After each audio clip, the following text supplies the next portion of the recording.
Jeez, we're awake. So we called to order the Committee of the Whole meeting dated April 21st, 2022. And we'd like to begin this meeting by acknowledging that we are on the traditional, ancestral, and unceded territories of the Inca people and Silks people. So on to number 2, we have the minutes of the Committee of the Whole meeting held on March the 29th, 2022 to be adopted. Second. Any amendments or corrections? Okay, call the question, all in favor? Okay, so general matters, we have none. Delegations and recognitions, there's none. Unfinished business, and we're on to 4.1, official community plan, and to be introduced by Mr. MacArthur.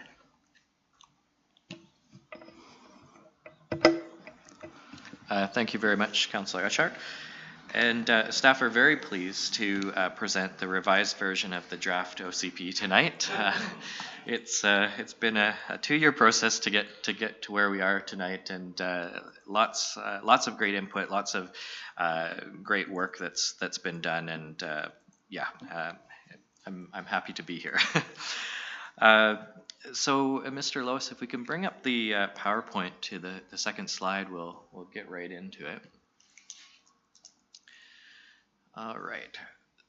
So I'm going to provide a brief update on where we're at in the OCP process, and then we'll get right into the content of the proposed plan, because there is a lot in this plan. And given that the document is over 200 pages in length, staff won't be able to cover everything tonight, of course, but please feel free to interrupt as I go through each section, ask questions, provide comments, feedback, etc. And if there's anything that's not clear, please do ask staff to clarify. Next slide. So currently we are in the middle of the 4th round of engagement, if you can believe it. And we did start the project back around this time in 2020, and started with engagement that fall.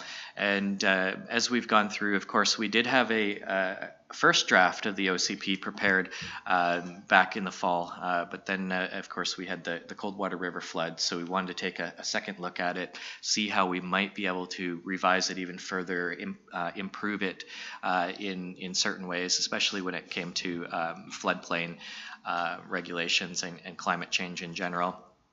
And now that we've had, as well, we had a lot of great input from residents back in October, early November. So we incorporated that feedback into the plan as well. And based on all of that, those revisions, we now have the draft that's before you this evening. Following the engagement this month, we'll then look to bring back the final revised document to Council, hopefully May 24th for first reading, although I am very hesitant to use dates given what's happened with COVID and wildfires and flooding and everything else that we've experienced during the past 2 years in the community. But if all goes well, we're hoping to be back at Council at May 24th. Next slide, please.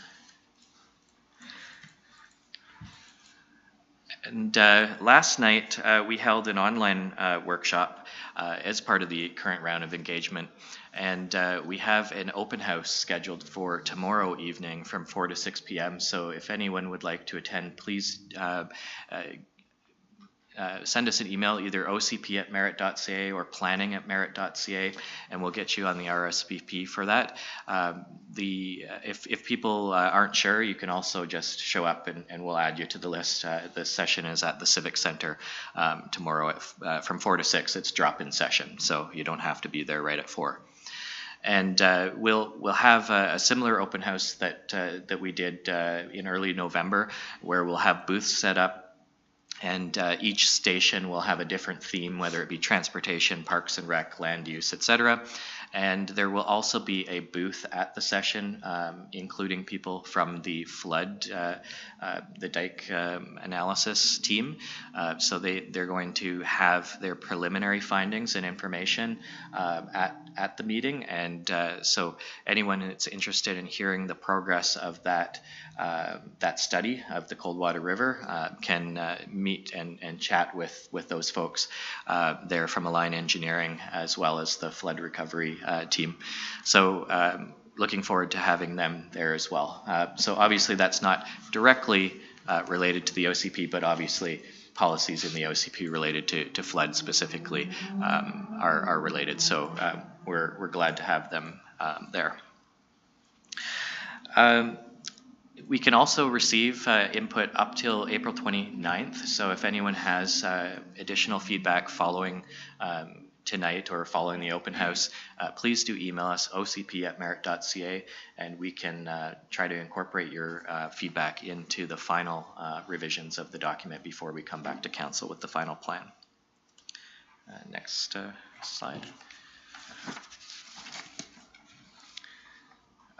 So before we get into the land use section, I didn't have it here in the slides, but I wanted to briefly touch upon the first two sections of the document. We've gone through those in quite length at previous meetings, but I did want to touch upon specifically the vision and also the population projection section, which have had some developments. So the vision statement, we were of course hoping to have the translation into local First Nations languages for the OCP, but unfortunately with everything that's happened, staff just haven't had the time and the resources to adequately engage with local First Nations on completing those translations. So what we've done instead is include a policy statement in this document that directs us to continue that work on translation, and we're hoping to bring an amendment to the OCP at a later date once we've had adequate consultation with First Nations, not only on translation of the vision statement, but also on, we would like to have translations of sections of the document, as well as bringing in other Indigenous cultural aspects. Councillor Christofferson, do you have a question? Yes.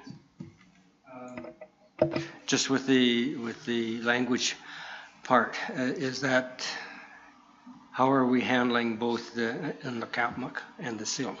Yeah, and that's one of the challenges. So when we were originally working with Mandy and a couple other individuals, we had speakers from both groups, from Nlaka'pamux and Syilx.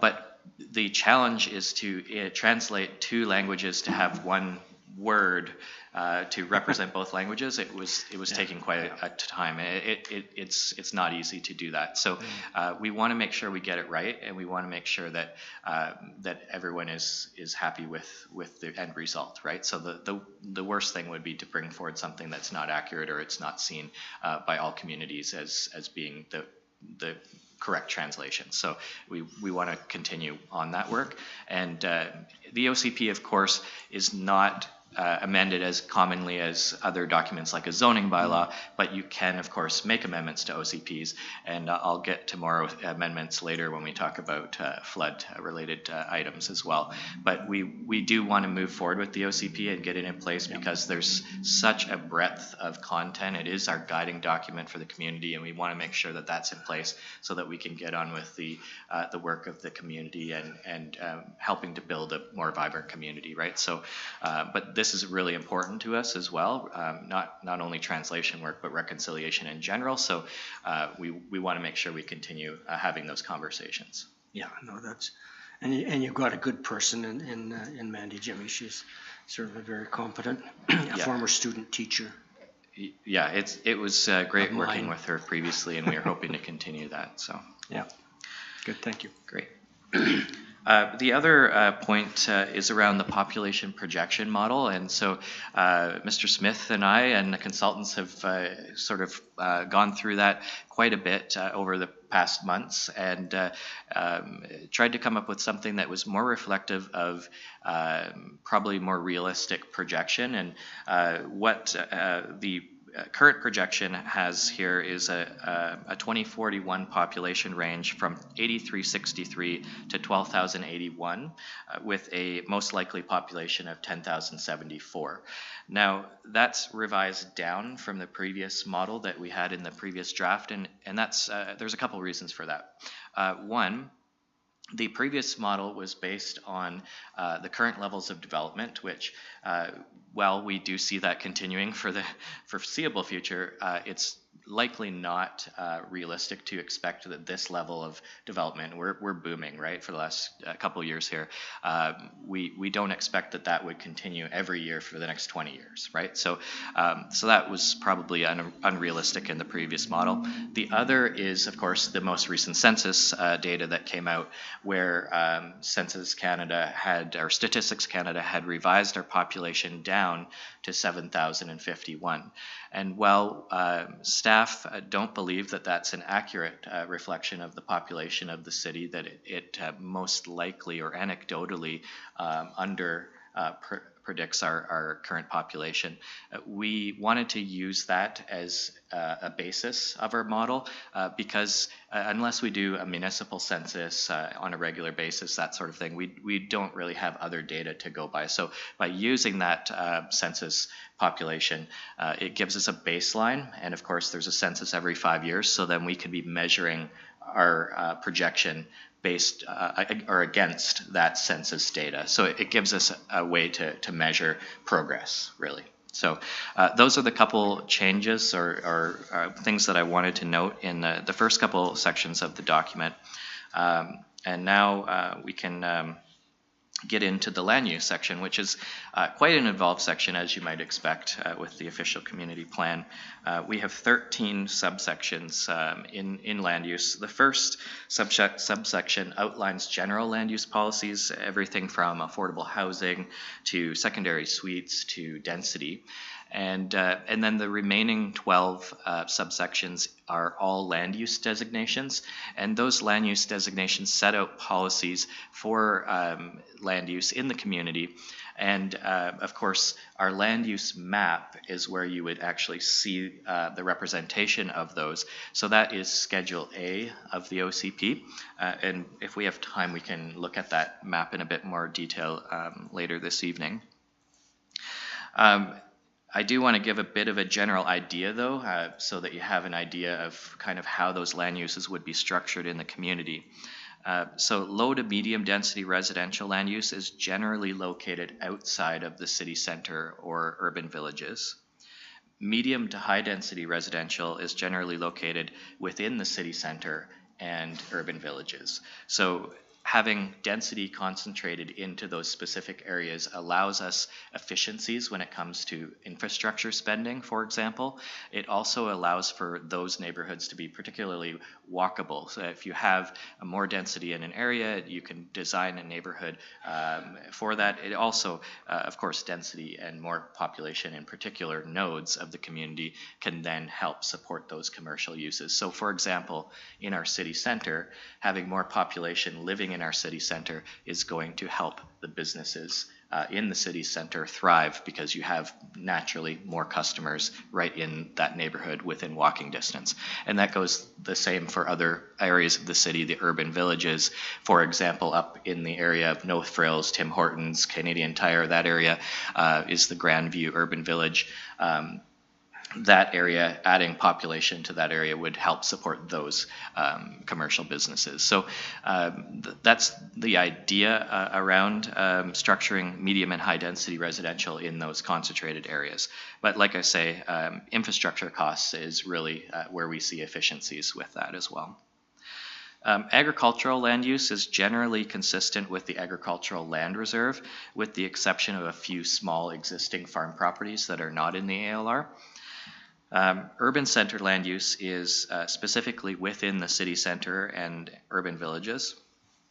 And urban center land use allows for mixed use, right? So you can do either residential or commercial, as well as institutional uses such as the building that we're in this evening. Service commercial land use is mainly located north of Nicola Avenue, as well as near the airport. So consistent where our current service commercial is located, with the potential of expansion in that area north of Nicola. There's some large properties there, and potentially that area could be, have more service commercial development or be better utilized in future. Airport commercial land use, as you might suspect, is located on parcels adjacent to the airport. And that land use is consistent with our current OCP of having promotion of airport-related uses near the runway. Industrial land use is located along the city's truck route, naturally, to allow access for trucks to the local freeways for shipping. And those specifically are located south of the Coldwater River, along Houston and Midday Valley roads, in southern Diamond Vale, and as well as near the airport. Institutional land use is located throughout the city, because that includes city facilities, utilities, schools, and NVIT. So you would see an institutional, of course, in most neighborhoods. And likewise, park land use is spread throughout the community. Comprehensive development land use is associated with the comprehensive development zone within our zoning bylaw. So that land use in this current OCP is designated for the Gateway 2D6 developments, but in future, if a development or a developer came forward and they said we wanted to create some sort of development with multiple types of uses and it didn't really fit with a particular land use in the OCP and a particular zone in the zoning bylaw, we could look at creating comprehensive development land use in the OCP and in the zoning bylaw. So right now, as mentioned, the Gateway 2D6 proposed developments are the only comprehensive development shown on the land use map in the OCP. And finally, future development is located on very limited lands in this OCP. The previous OCP had a lot of future development designated, but in this one we only have certain lands in the very south of the community because we continue to get varying types of applications from residential to industrial and in that area. So allowing that to be future development allows us to bring forward an OCP amendment to council, and it gives council greater input on what would happen in those areas. And unlike zoning, which of course speaks to current uses on properties, OCP land use is the community's vision of what uses would be permitted in the future. So the land use map that's attached to this bylaw, along with the OCP, the land use policies in this land use section, and the policies in the next section, the neighborhood specific policies, all of that would be used by council, for example, when developers bring forward a rezoning application. So it gives both council and applicants more guidance on what types of uses would be supported in what areas of the community. It's also very beneficial for people who are moving to the community because we hear quite often, or we get requests in our community or inquiries, especially from real estate agents, about what would be allowed in a particular neighborhood. And the OCP map is a great resource for real estate agents and for people moving to the community to look at, to see, okay, what is a particular neighborhood going to look like potentially 20 years from now, right?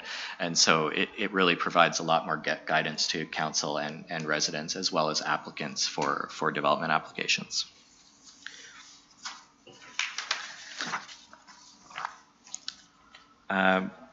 So I think we can, if there's any questions, please let me know on any of these types of land use, and otherwise we'll go on to the neighborhood section. Have we had a lot of inquiries that have come in recently with residential land use updates? I only asked because I was talking to somebody today who was moving from Surrey, saying that their home in Surrey that they were selling was old, and they were moving here, getting a much nicer home in an area, and then they were talking about, possibly working in the future. So it kind of made me think that maybe that would be something that we'd be receiving a lot of input on lately. But Yeah, so we receive inquiries on a daily basis from people that are looking to develop property or purchase property, whether that be from single-family homes right up to mixed-use developments, right? So we have constant inquiries around residential development, but in regards to the OCP or land use, our existing OCP didn't structure this in such a clear way, and so it's more difficult for people using the existing OCP to know kind of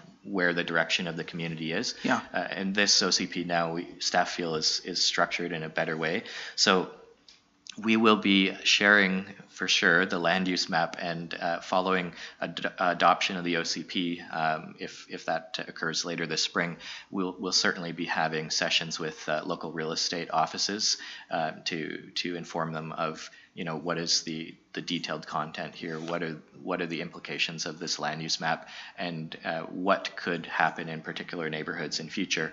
Certain neighborhoods, of course, have more vacant land than others. Yeah. Grandview neighborhood, of course, in the northeast is one of those areas where there's a lot of land there that's designated in the OCP for multifamily, but it's also already zoned for multifamily, right? And some people, of course, have expressed when they moved into that particular neighborhood that they didn't know that. And we do, of course, express that when people inquire that this is what it's actually zoned for, and here's what the OCP says it could be in future. But this will provide an even clearer guideline for people to use. Yeah. And even a clear guideline if a person wanted to have a home-based business or something in the mixed-use area. So yeah, for sure. I think the way that and obviously I'm a little bit biased having worked on the project for 2 years, but I think that this does represent in general a vast improvement over our existing OCP, and one that council and residents should be proud of. So yeah, thank you. Any other land use related, development related questions before we go on?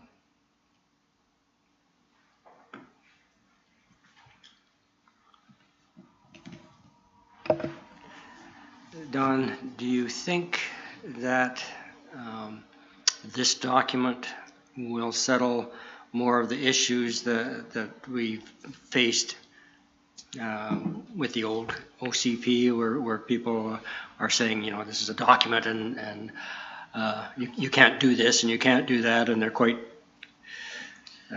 mistaken, but do you think we've clarified a lot of things so that people are less inclined to debate about it?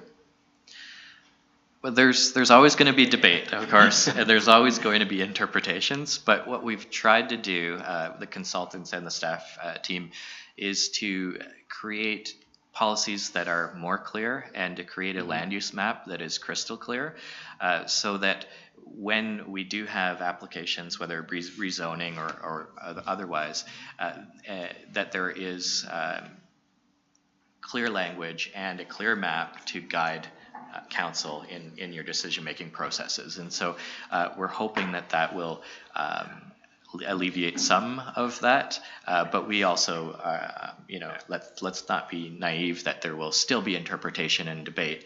Of course, that is the case in every municipality when it comes to land use and rezoning in particular. So, but it is a little clearer, and it's a lot clearer. Yeah, like I want to be clear that it's a lot clearer. Yeah. You're clear about that, are you? Yeah, I'm very clear about that. Thanks, Don. So I can tell you that the way staff would use this is, of course, as you know, when we bring forward rezoning applications, we usually have a section about the OCP in a rezoning and how it fits with the OCP. We would be indicating whether the property is designated as that land use in future rezoning applications, as well as any additional policies in the land use section and the neighborhood specific section that would relate to it. So we can point to specific policies and we can point to the map. And that's as clear as you can possibly have it. Obviously, there's always going to be some interpretation around what does that policy statement mean. But the map is pretty clear. If it says low to medium density, then we know that's low to medium density, right? So, so it gives more clarity for sure. Yeah, that's my impression. I think that probably we had, it was too loose, undefined, and probably caused a lot of problems. I never envied your position. Yeah, it was challenging sometimes to do that, even for staff to interpret. So I think Mr. Smith has a question or a comment. Yeah, I wanted to add that one area where you will notice a huge difference is in the future development now having specific designations, because where you most often see something is there's somebody that will make an assertion that I acquired X property on the belief that it was going to be this because the rezoning said that it, or the zoning that parcel currently had said that it was low density residential. How could you possibly convert this to high density residential? How could you do this? And you look in, again, I would always encourage anybody, if this ever gets out and council can spread the word, the OCP really is the first document you need to look at. Zoning is the current state, OCP is what the normative, what would the city like to see, what is the ideal plan for that given area. And quite often you'd go look at the plan and it would say future development.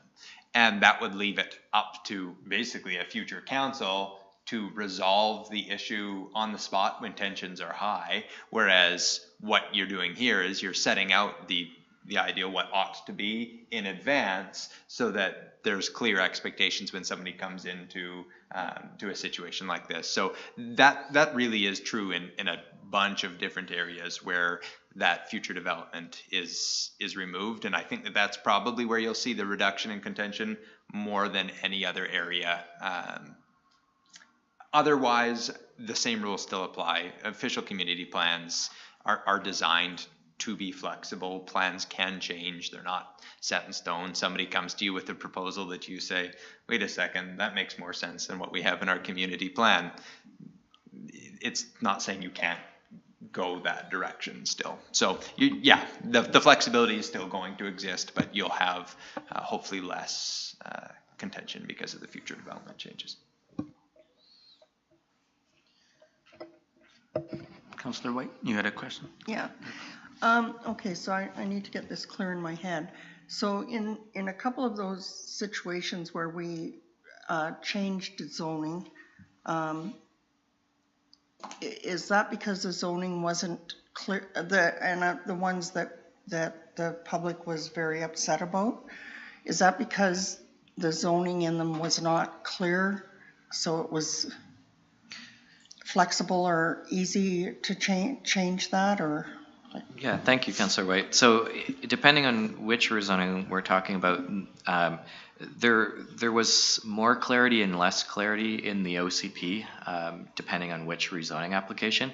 So for example, the application for Forksdale, 2587 Forksdale that came forward, that particular application, the existing OCP said that the property was future development, which is one of the issues that Mr. Smith just indicated.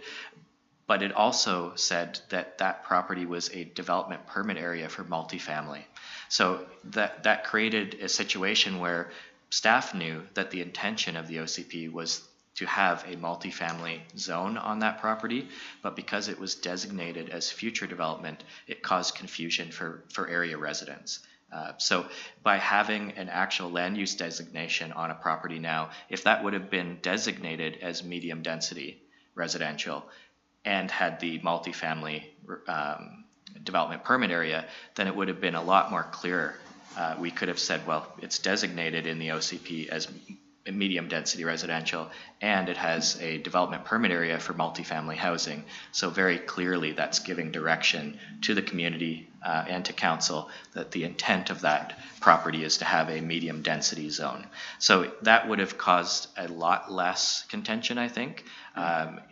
Now, would residents in the area still be happy that they, that there's potentially townhomes being developed next to them when they want single family housing there? We won't know, because that's a hypothetical, right? But would it have created a more clear sort of guideline for people? Yes. But if that zoning was in place then and clear, then there really wouldn't be an argument there. It would have made it a lot easier for council, for sure. Right. Yeah, that's right. Okay, thanks. All right, any other land use development questions? Okay, let's move on then to the neighborhood specific policy section. So one thing I just want to touch upon before we talk about the neighborhood specific policies, and that's 15-minute neighborhoods. And I've talked about urban villages and 15-minute neighborhoods previously, but we still get questions from residents around what does this mean and why are we doing urban villages? So there's a bit of a paragraph here in the OCP that kind of explains the concept, and I just wanted to read it here to provide a bit more of the rationale behind this.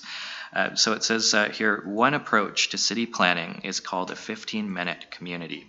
It is defined as any residential area in which all day-to-day needs can be acquired within a 15-minute walk, bike, or bus ride.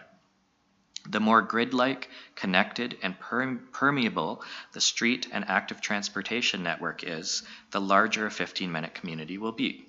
Developing community neighborhood nodes that are populated with residential land uses as well as neighborhood commercial land uses will improve the walkability of neighborhoods and increase community members' ability to live, recreate, and access basic services within their own neighborhoods.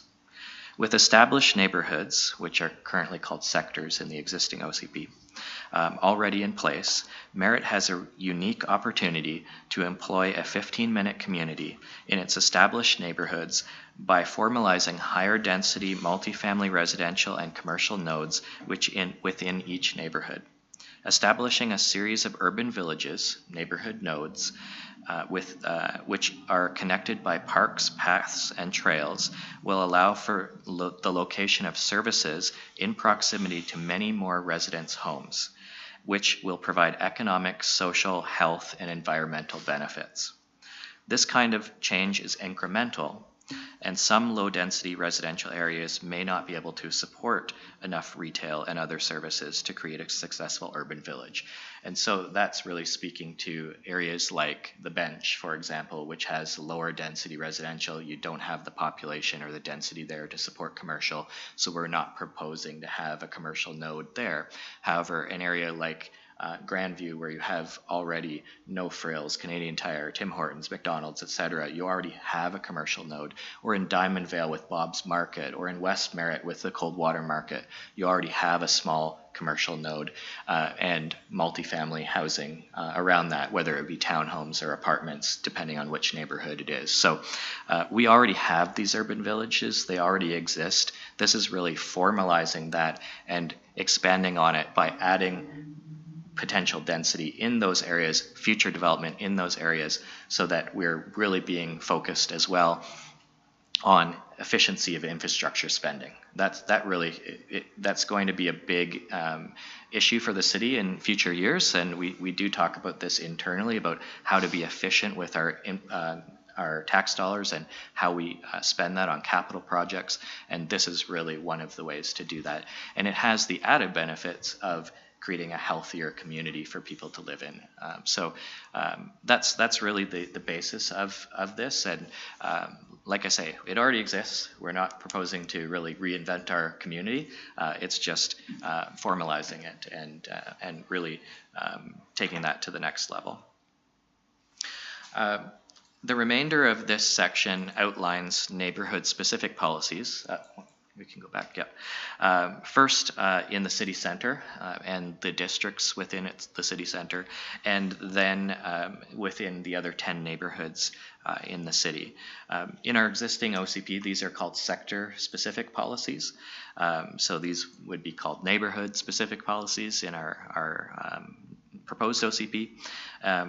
Council and staff would use these neighborhood policies in connection with the land use map, as we previously discussed when evaluating rezoning proposals. So just like we do now with statements from our sector-specific policies, we would look at these neighborhood policies, for example, supporting of secondary suites in a particular neighborhood, or supporting of infill development in a particular neighborhood. That would reinforce even further, in addition to the land use map and the land use policies. So it provides even more clarity for council and for residents on how each neighborhood would be structured and what types of development would be supported, including which rezonings may be supported by council. Does council have any specific questions around neighborhood-specific policies or urban villages or anything from this part of the document?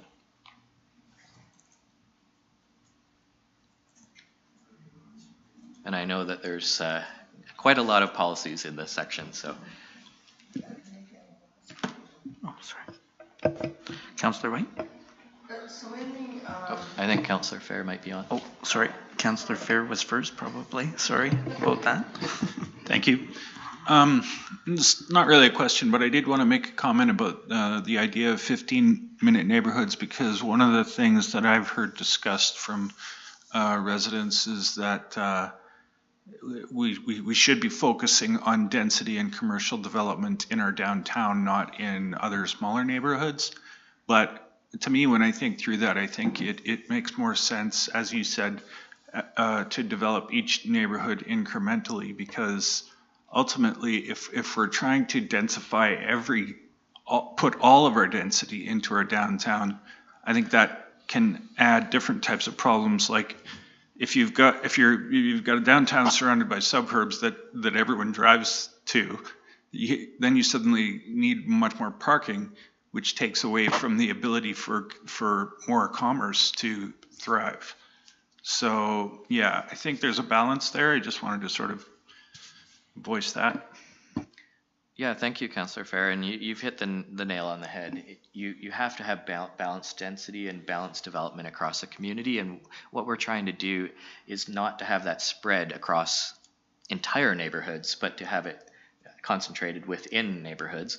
And obviously the city center in this OCP is a very large focus as well. City center revitalization is a key focus area for staff, and I know for council as well as obviously business owners in our city center and residents. We hear that all the time, that we need to do more for our city center and revitalizing our city center, and there's a lot of actions in this document that will move us in that direction, and we'll get to that a little bit more when we get to the economy section. But yeah, we don't want to detract from our city center. We don't want the businesses that are in the city center to have anything taken away from them. In fact, the city center is one of the 11 neighborhoods, and the focus of having housing and density will also be in the city center. In fact, probably a larger proportion of that housing going forward would be in the city center.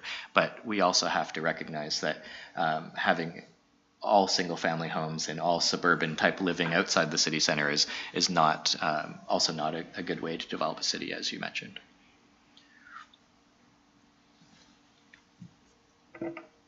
Councillor White? Okay, so these 15-minute neighborhoods, they're more like corner stores and a gas station and that sort of thing, and especially in a community this size, that's what I'm kind of curious about. I think would make it kind of difficult for them all to survive. They'd all have business, I'm sure of it, but yeah, thank you, Councillor White. So again, we already have this structure to our community, right? So no frills is existing. Canadian Tire, Tim Hortons, McDonald's, that's an urban village. That neighborhood is Grandview Village.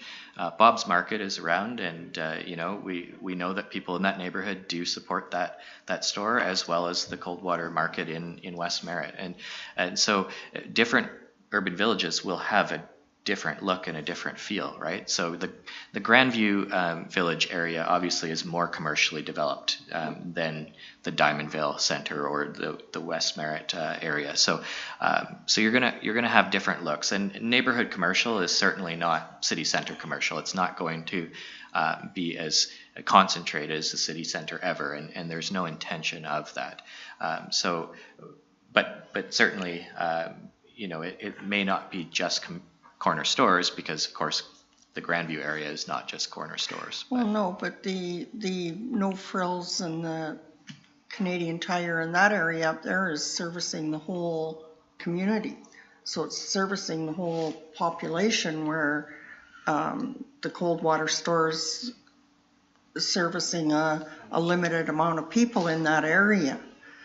That's what I'm thinking, like, is the population big enough for? Yeah, and population is one factor. Of course, the Grandview Village area doesn't survive based on the population of the community. As you mentioned, a lot of the community does go there as well to shop, like they do in the city center, right? A lot of the community goes to the city center. However, the Grandview Village area is also very much augmented by the Coquihalla traffic. Mm-hmm. So that's part of the difference than, for example, the Diamondvale, urban village. But the urban villages aren't just about commercial. It's more about residential development. So if you look at Diamondvale, you have apartment buildings and townhouses very concentrated around Bob's Market. And that's why Bob's Market can survive, right? Because you have a lot of people within walking distance of that store. And so that's the idea of an urban village, is to be able to have people that can, you know, support those local shops and be able to walk to things for your basic needs, right? If you're making dinner and you don't have a jar of pasta sauce, you can walk over to that store and grab what you need, right? So it means you don't have to drive in your car across town to get all of your daily needs met, right? Further to that, it's also about park space, right? So we're trying to design our urban villages to have park space as well, so that people can recreate within their neighborhoods. And currently Diamondvale doesn't have that, and so that's one of the things that we're looking to enhance those areas as well. Because when you have density, you also need areas to recreate and to interact with nature. So park space is also a key. So urban villages aren't just about commercial. It's more about residential, but other aspects, including park space and institutional uses. Okay, thank you. Mr. Smith? Thank you. Just want to really echo in what Don said here, and I think you were hitting this, Councillor White, that every urban village will look different depending on the nature of that community. You're dead right that whatever happens in North Bench will be different than what happens in West Merritt, will be different than what happens in the ranch lands with Exit 286. Like, these are all going to look different based on the markets that they're serving. Again, the 286 one will have much more of a flair towards highway traffic, whereas your West Merritt one is going to be primarily serving your local community. So it may not just be the token corner store. It can be coffee shops, it could be daycare, it can be like there's some other services in and around that, but those are the types of uses. And I also wanted to comment on what Councillor Fair said, and I think that the easiest way to describe this OCP versus our previous one is that exactly what people are saying about densification of our downtown, our existing OCP completely hamstrings that. It's built around a three-story kind of maximum downtown. That was the whole vision of the OCP and the benefits of that. And it isn't to say that the idea isn't without merit, but it is very contrary to the idea of densification of your downtown core. And so I think that, yes, there are subnodes that are basically enhancements of existing areas, but this OCP more than anything else enables exactly what everyone else has been asking for, which is densification of the downtown core. Because we sort of started that process with the zoning bylaw and some of the amendments to our downtown zones, but that really did need to be supplemented by the OCP policy to back that type of development up. So I think that it actually resolves one of the main things that you're having people bring forward to you as a concern. Yeah, that's a great point. Any other questions about neighborhoods specifically? Okay. Well, let's move on then to talk about our city center. So the fifth section of the proposed OCP, our economy, has 5 subsections, and the first is specifically about city center revitalization. But of course, the land use section, the neighborhood section, as well as infrastructure section, etc., all have policies that will benefit the city center and revitalizing of that neighborhood. This particular section focuses more on the economic side. And one of the policies, in fact, I believe it's the first policy in the section, is the proposal to create a city center revitalization plan. And I'm happy to announce that the province has agreed to provide funding for us to hire a consultant to develop that plan. So that was the ministry formerly known as Flinrord that agreed to that. So we do appreciate those funds, and we'll be following the adoption of the OCP. That's one of the projects that will be on staff schedule to work on later this year. There are 16 proposed policies to aid in revitalizing the city center in this subsection. And in addition to that city center revitalization plan, there's the revitalization tax exemption bylaw being proposed. That's another project that city staff are working on this year, and we hope to bring that to council in a few months. So there's lots of exciting proposed policies in this document, and staff are really excited about the potential of implementing those over the coming months and years. The second subsection here is economic diversification, and it includes a list of proposed industries for us to target. Currently, and in the past, we haven't really had sort of a focus on what types of industries we would bring here. It sort of varied by year to year, and we want to really have more of a focus and focus resources to particular target industries and target businesses. So this document outlines 8 industries to focus on, both existing and industries that we could potentially build upon. So agriculture and forestry is the first listed. Of course, obviously a very large part of our local economy historically and currently, and we expect to continue into the future. Construction is added. That's not something that we've historically really focused on in terms of economic development, but of course construction, drive around town and you see what's happening. We do have a lot of development going on right now, and as staff I can tell you that there's a lot of applications being processed right now. So construction is a very large employer in our community, and we expect that will continue to be the case. Healthcare is another area of focus.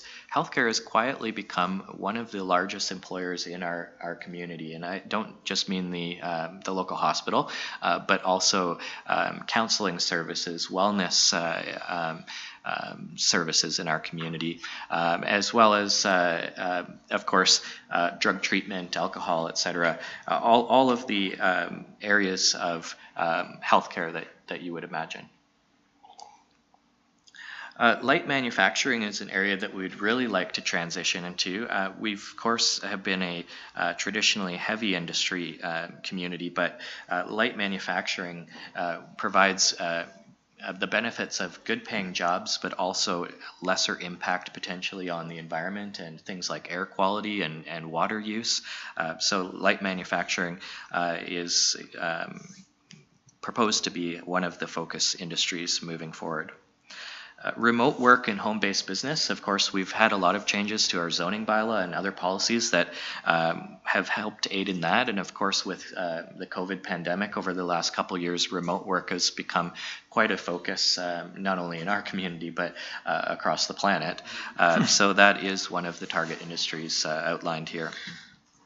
Retail and hospitality is currently our largest employer in the community, and that would continue to be one of the target industries. That includes not only retail businesses, but restaurants, drinking establishments, as well as accommodation. Tourism and entertainment is the seventh industry on the list. Of course, tourism does play a large role in our community as an employer and, of course, from visitation purposes, but we believe that there's a lot of room for growth in the tourism industry for the Nicola Valley. And, of course, the city is working on creating a strategy for destination marketing, as well as we also receive grant funding to create a tourism plan, also from the ministry formerly known as Flinrard. So we're excited about having those funds as well to create a tourism plan, along with an organization that would provide destination marketing for the community and for the valley. And the final one is transportation, warehousing, and logistics, which you might think is a bit of a no-brainer given the location of Merritt at the nexus of multiple highways. But it's an industry that hasn't been fully maximized in our community, staff feel, and so that is one of the priority areas that's outlined in the proposed document. The remaining three subsections include policies around business attraction and retention, which is, of course, very, very important to economic development. Housing supply, which you might wonder, or it might not seem immediately intuitive of why it would be located in our economic section, but it's a bit of a chicken and egg thing. If you don't have housing, you don't have housing for employees, and therefore it's harder to attract companies to locate here. So housing is very, very important, and so we've tied that not only in the land use section, but also into our economic section of the document. And then, of course, commercialization of the airport area, and our airport committee and council have been working towards that, of course, in recent years. Any questions about the economic development section of the document?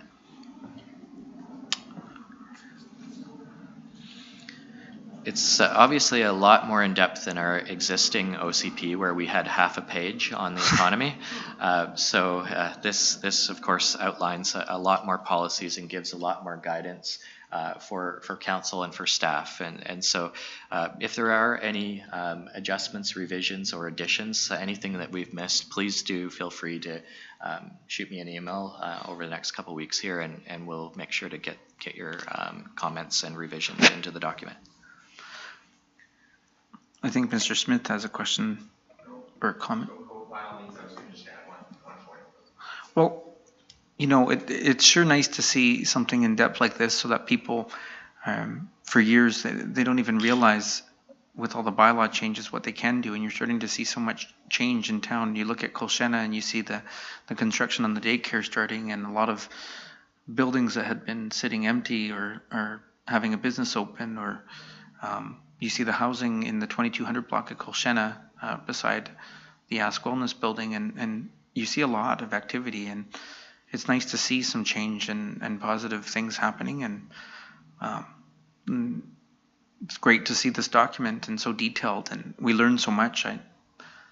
The detail, it's great to see, so thank you for that. Thank you. Mr. Smith? Thank you very much.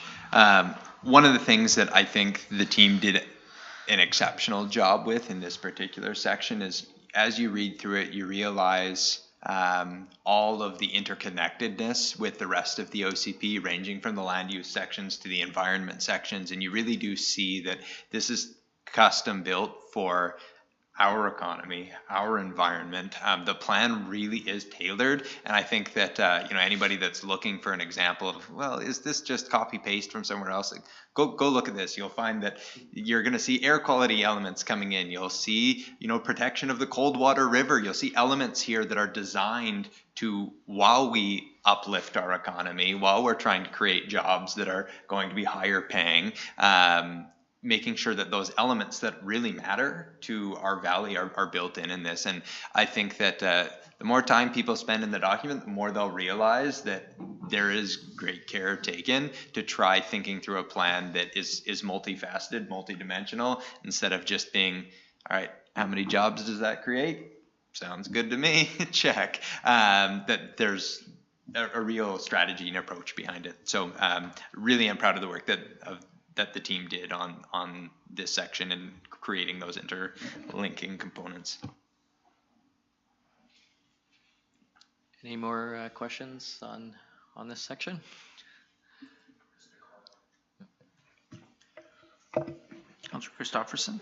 The more we go through this document and analyze it and see what's there, I'm flabbergasted. Because I came in on my first council at the tail end of a document that was prepared commercially, slapped on the table, and said, here's your OCP. And I remember the looks on my fellow councilors at that time, like, this is it? What did we have to do with it? And I'm absolutely flabbergasted by the amount of effort and detail that has gone into this document, and the consultation with the public and the information sessions with council, that this is a document that we own. That's not just put down and say, well, we got that one done, let's put it up on the shelf. And I think probably we'll bear the fruit of this one, whereas I think particularly your department bore the wounds of the previous document. Yeah, thanks, Councillor Christopherson. And staff really did try to structure this project in that way to ensure that this was council's document, that this was the community's document, that we're on our fourth round of engagement, as mentioned. We've done everything from in-person sessions to workshops to open houses to surveys to pretty much everything short of knocking on doors. And if COVID didn't exist, we probably would have done that too, to be honest. We wanted to make sure that we had community buy-in and council buy-in and have you with us the entire way along the way. And so I'm not even sure what committee of the whole number we're on for this document, but it's probably approaching number 10. So yeah, we wanted to make sure that everyone's voice was heard, as many people as possible. And if someone hasn't had their voice yet, please do speak up and let us know, and we'll make sure that this document is reflective of as many voices as possible. And that way, like Mr. Smith says, this is a document that responds to our community needs, right? What we need. It's not a template document. It's not a document that was created somewhere else and just dropped on our table. So yeah, we're quite pleased of where we've come with it, but again, this is still the draft, and so we do still have time for comment and revision. So any comments or changes that are needed, we can certainly do that still. So let's move on then to the next section, which is on relationships and specifically policies. Sure, absolutely.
Yeah, thank you, Mayor Brown, and I echo that as well, especially around the staff comment.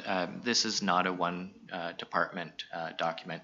We have well, at the beginning of the document, we have an entire page of people that have had input into this. Of course, there's the consultant team, but on the staff side, every department has had input into this plan, and that's really important as well, because we do have staff members that are experts in their given field. So whether it be engineering and public works, or fire department and fire and rescue, and community emergency planning, and building, and recreation and facilities, all of these departments have had input into this and have helped create this plan, along with council and residents, of course. And so we do really feel we have a plan that not only can have buy-in from the community and from council, but also from the staff team. Each of the departments has taken ownership over this as well. So yeah, thank you, Mayor Brown, for saying that. So the relationship section of the document specifically speaks to First Nations reconciliation as well as community engagement. I do want to say, though, that there are reconciliation elements throughout the entire document. So just as we've tried to link all of the sections of the document, we've also tried to have reconciliation pieces throughout, whether that be economic initiatives or the support of economic initiatives for First Nations, or installation of cultural markers and signage, or consultation on infrastructure and development projects. So this particular section has a number of reconciliation items, but really this entire document is a document that is reconciliation focused, and we really wanted to make sure that that is the case. And as I mentioned earlier in this meeting, staff do intend to continue that work with local First Nations and continue to bring reconciliation into this document through further engagement and future amendments to the document.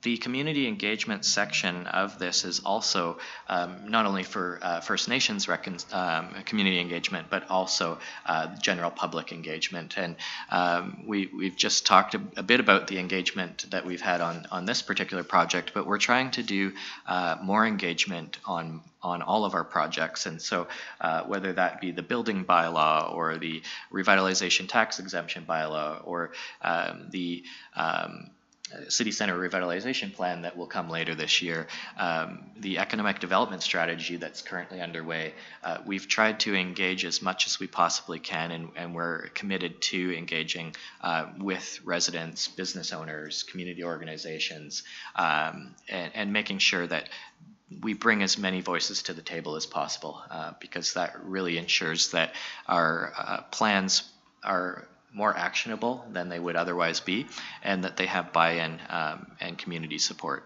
So are there any questions about the reconciliation and community engagement sections of the document?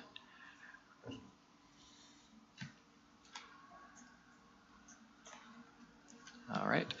Again, if there are any other comments, you can always email me after the session. Councillor Etchart, did you have a comment? No. Okay. We just seem to be following along and okay, great. Adjusting it all. Thanks. All right. So the next section we could probably talk about for hours, and not surprisingly, we've received the most resident feedback, most likely, I think, on parks, recreation, and culture, and that's probably not surprising. This section outlines policies on everything from recreation facilities to outdoor recreation, active transportation, arts and culture, and history and heritage. So a lot of the vibrancy that you experience in our community and when you visit other communities is because of these types of policies right here, and how these policies translate into actions in a community. Creating vibrancy is really, it's about recreation, it's about culture and arts, it's about history and the heritage of your community. And so we're quite pleased to have such great feedback from residents on these particular topics in particular. These high-level policies, of course, will inform the update of the Parks, Recreation, and Culture Strategy, which is being completed this year. And the active transportation policies that are outlined here were developed in conjunction with the active transportation plan, which of course was unveiled last year. The suggested park improvements, which have been moved to the appendix, by the way, and I'll get to that in a second, those would also be used to inform the development of the development cost charges bylaw. So these policies here are high-level policies, but this really shows how these high-level policies can translate into actions in the various strategies that the city uses to guide our daily work. And those action items then translate into great projects. For example, the grant-funded West Merritt multi-use path that has received ministerial approval recently, and I'm thrilled to say that. So these high-level policies translate into those action items translate into grant applications, that translates into great projects, that it's going to really have a positive impact on our community going forward. And so we're really excited about having this policy framework to inform that work and those projects. Are there any specific policies contained in this section that Council would like me to address? Councillor Fair? Thanks. Forgive me, but I'd like to just jump back one slide, please. When we were reviewing relationships there, it got me to thinking that perhaps there is another category there that is, I think, probably addressed through the details of the rest of the plan, but I'm thinking about those who are affected by accessibility issues. How is that maybe a category of our relationships that we can include in our community plan? Yeah, thank you, Councillor Fair. And we do have policies for vulnerable population and vulnerable persons in our community, and okay. Accessibility certainly is in the document. Right. If Council would like, though, to structure that in a way, we could potentially bring those policies into a section and kind of sort of have them all in one area. I'm thinking that might be beneficial because it represents a small minority of the population, and it can be something that, even if just by perception, is seen to be marginalized. And I think identifying it as a distinct category might help with that.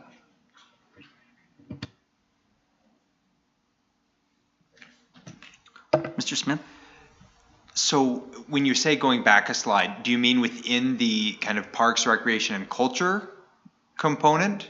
I meant this slide. So if I'm understanding correctly, Councillor Fair, you're talking specifically about how the city engages with or communicates with vulnerable persons within the community, and whether that be accessibility or potentially persons experiencing poverty or people who have other barriers to communication, such as language barriers or otherwise. Is that sort of the crux of your suggestion? I think that's a great summary.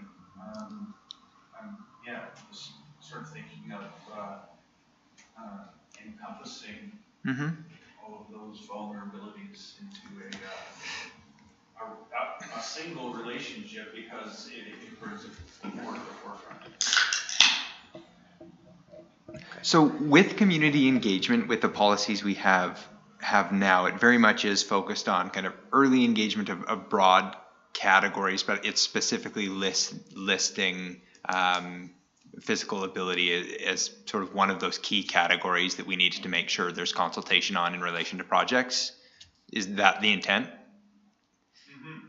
I just want to make sure that we get the right policies to drive this, because I think you're right that we have it in other places. I don't think it's clearly identified in our engagement section. We see it more actually in the parks, that we will design things with accessibility in mind. But I think that I could argue that, you know, your facilitate and support civic engagement, including at-risk, marginalized, and vulnerable populations, 6.2.6 is sort of there, but that's probably more talking about socioeconomic marginalization. So yeah, I think there's probably work that we could do to build in a policy that expressly captures that.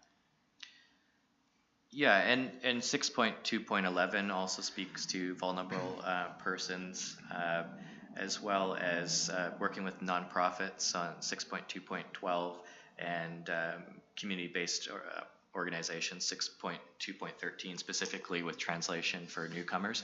So there are a few items there. So, but potentially we could create a subsection within the community engagement. So instead of having it as a 6.3, we could have it as just a subsection where we say engagement with vulnerable persons or something like that, and then have all of those policies along with an accessibility one, because you're absolutely right. I don't see an accessibility one in this section. There is elsewhere in the land use section, etc. But we could potentially bring those all into one area. Well, it's like needs-based engagement. Needs-based engagement, yeah. Which probably some of the language components could slide in there. Yeah, it's interesting. Okay, either way, I think it's a suggestion that is implementable. Okay. So That's great, thank you. Thank you.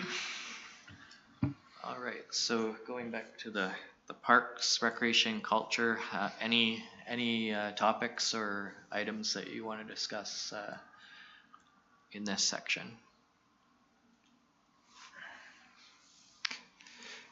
there is some things that I would like to flag for council, if that's okay, Don, on this. Absolutely.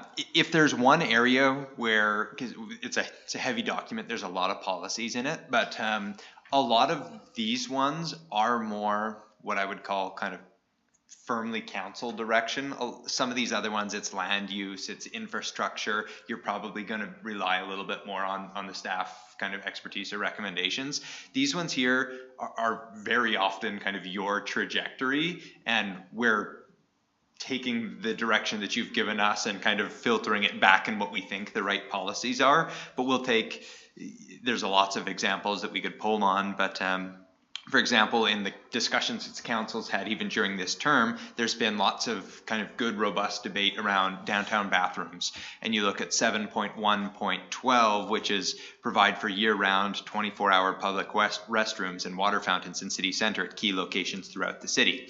I think that it has not ever been unanimous at council that is a policy direction, but the council direction, I think, has definitely moved that way. So what I want to highlight here is that some of these we feel are the directions that council has said, staff is supportive of them, but we really want to flag these ones for you because this will change the face of a community in a way that is kind of based on more subjective elements, if that's fair to say.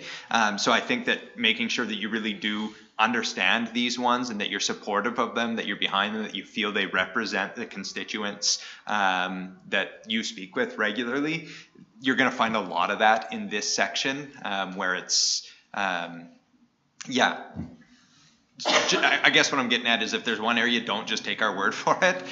Here, do some deep dive on this, and if you don't have it today, get that feedback into Mr. MacArthur here by the end of the month, just before the end of the month, so that we can include that. Yeah, absolutely. That'd be very helpful. And as I said earlier, we have had a lot of input on these sections specifically from the public, because these do really have a lot of impact on how our community will look going forward from a vibrancy perspective and how people use the community, et cetera. So if there's anything here you're not comfortable with, please do flag it for us. If there's anything here that we've missed, please also flag it for us. If there's anything here you love, feel free to tell me that too. So but yeah, I concur with Mr. Smith. If you can do a bit more of a deep dive in this area, that would be fantastic. If you see something you like, please let us know. Yeah, I think that what you will find, I strongly suspect, is that there's some really good suggestions in here that are outside of the box.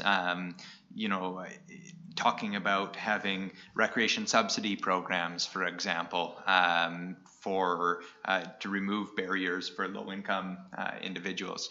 Really progressive, forward-thinking policy, but look, it's a big policy that I just don't want to be, oh yeah, OCP is adopted without you knowing that, hey, this is the direction that's being put forward. So yeah, some big items in there that just 100% want to make sure you guys are cool with, because they will change direction in, I think, a positive way, but want to hear from you on that. Mostly I don't want any surprises when you say, what on earth are you implementing this for? Oh, you guys told us to do it. So, you're hearing the wind wildly blowing. It's a bad program. It's very uninteresting. It is definitely windy again this evening, and if council has any questions on any of the wind-related policies in the document, we can certainly discuss those as well. Can we get some turbines downtown to... Just looking through the document, in 7.44, the development of a performing arts theater in the city center, that's taken a slight... is being investigated, it's taking a slight curve, so I don't know whether it should be specified as being in the city center, or is that still a goal? Well, the city center, of course, includes from river to river, so if you're referring to the potential proposal of an addition to the civic center, that is the city center still. Yeah, sorry, I was thinking of the downtown core, but that's not the city center. No, the city center neighborhood is right from the Nicola River down to the clay banks to the Coldwater. So, and everything in between, including where we are located tonight. Thank you. Yeah. As soon as I said it, I wanted to unsay it. Great. We had a nickel for every time that happened to any of us.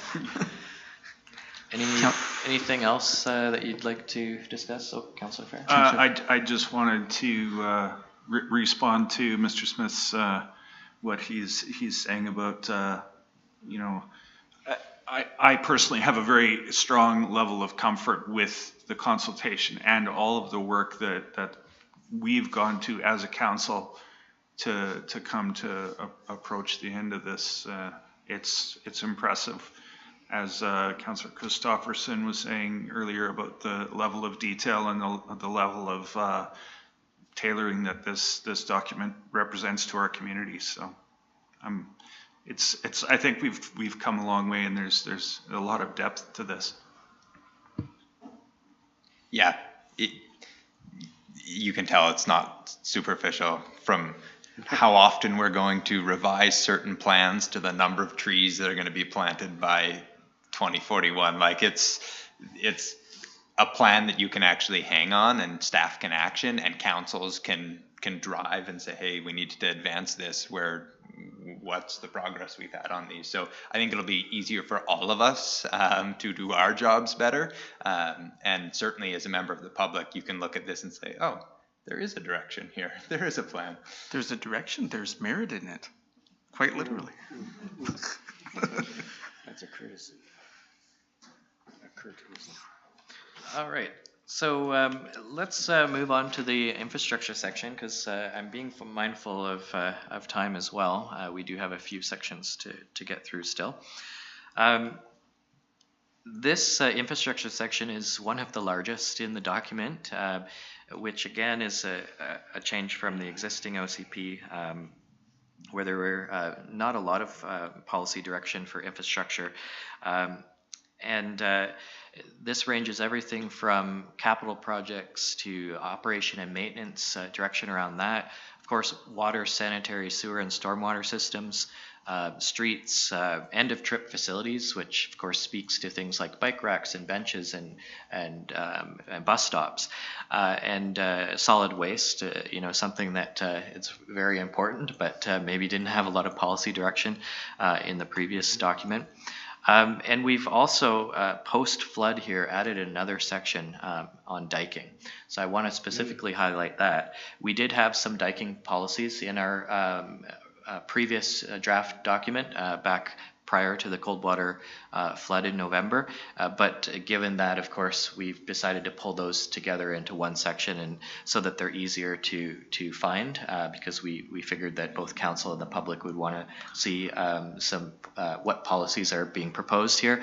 And also it makes it easier in future to amend the document. So once we've received that diking report in the future, and we have more information on what might occur, then we can come back and go directly to this section of the document and say, okay, we need to add some additional policies here based on that plan.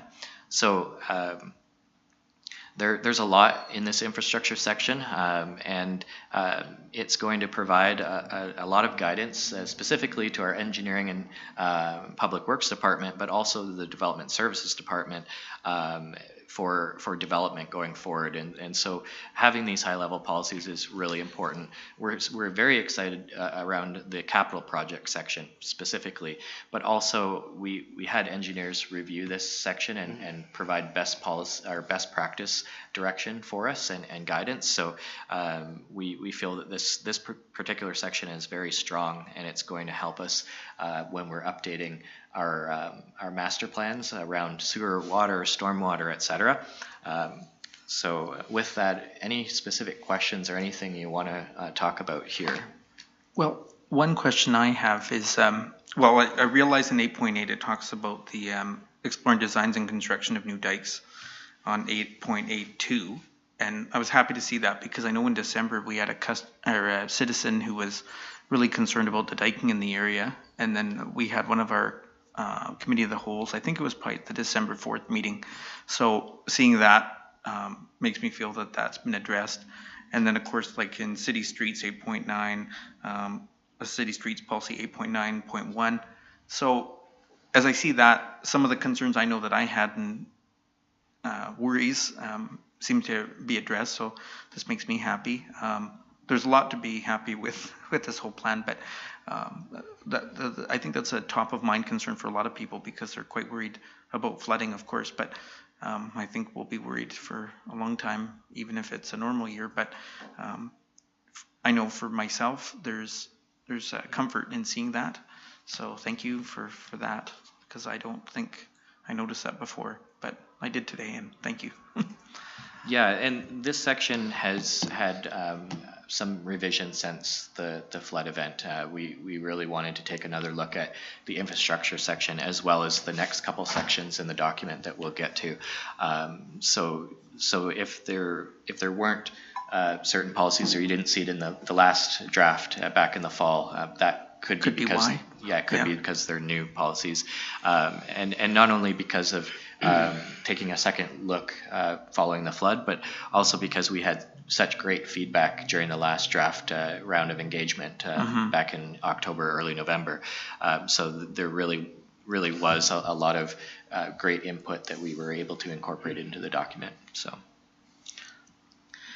And you'll notice specifically in that diking section, we've used words like explore and where possible, and language that's not going to completely hamstring council as well. So because, like I say, we don't have all of the information yet. We don't have all of the analysis, and we don't have the plan. Once we have more information, we'll be able to come back and revise and add additional policies or amendments to the document. Any other questions about this section in its total or specific items? I don't know if anybody else does. I'm happy with this section myself. Okay. I'm glad it's in there. And again, feel free to take a really deep dive into this, and if you see anything that you have questions about or concerns or comments, please feel free to reach out after the meeting, and we can discuss and potentially make further revisions if needed. Just an ignorant question. Was there a policy prior to this one regarding the dikes and monitoring them? I just don't recall it from before. In the draft in October? No. Or the existing OCP? The existing one. There is, I don't want to say for sure because It's okay. I don't recall ever seeing that it was very specific that dikes would be. I can quickly check because it's only about 3 or 4 pages to look at. But, so I'm really glad to see it in here.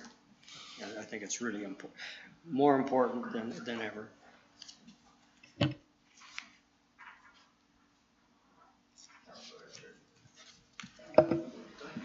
Mr. Smith? Just to provide one comment along that lines while they're looking for the specific question.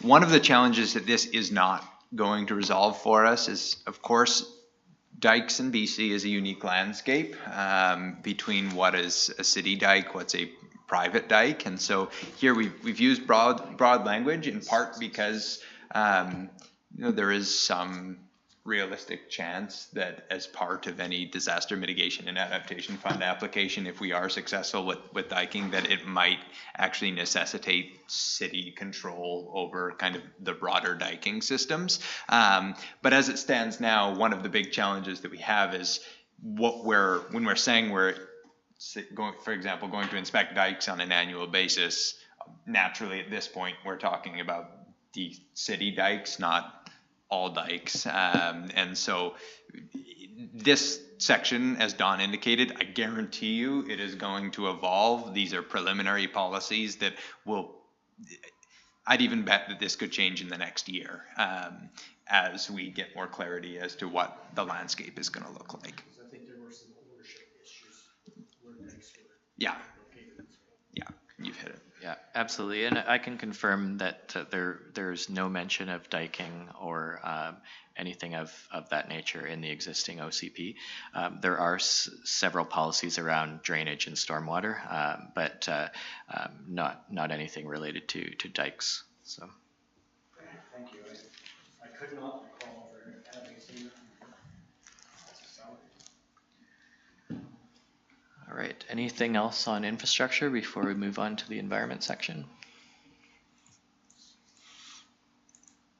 Okay, so the environment section, again, this is a lot more in depth than the existing document. There is a section in the existing OCP about working with nature, but it's only a couple pages there. And we've also revised this even more. We had quite a bit of climate change related and environment related policies in the previous draft back in the fall, but following the flood event we took another deep dive into this section.